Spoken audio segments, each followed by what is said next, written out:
दुख होता है कभी कभी।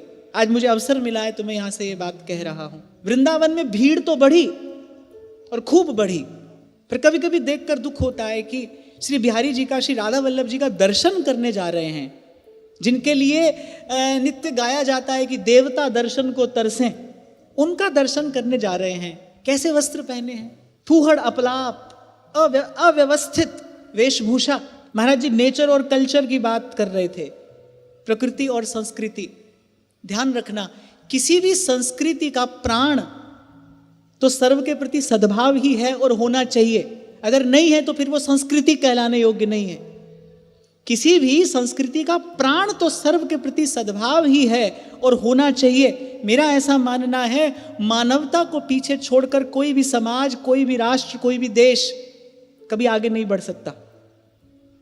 तो सर्व के प्रति सद्भाव ये किसी संस्कृति का प्राण है। लेकिन जैसे एक हमारा प्राण है, एक हमारा ये देह है ना, एक बाहरी कलेवर भी तो है, ऐसे एक संस्कृति का भी एक बाहरी कलेवर होता है। वेशभूषा, भोजन और भाषा। भाषा, भोजन और भेष, तीन बात। पहली बात भाषा, भोजन और भेष।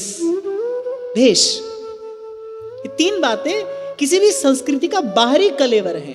देखिए, जब हम भारतीय संस्कृति की बात करते हैं तो आप देखिए किसी किसी कुटिल विचारधारा ने इन तीनों पर आघात किया।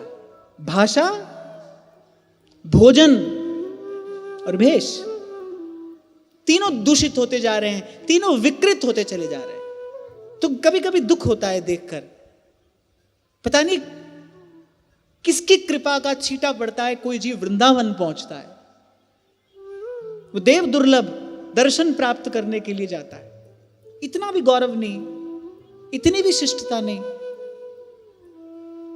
पता नहीं कौन सा विकास मनुष्य के द्वारा हो रहा है, पता नहीं।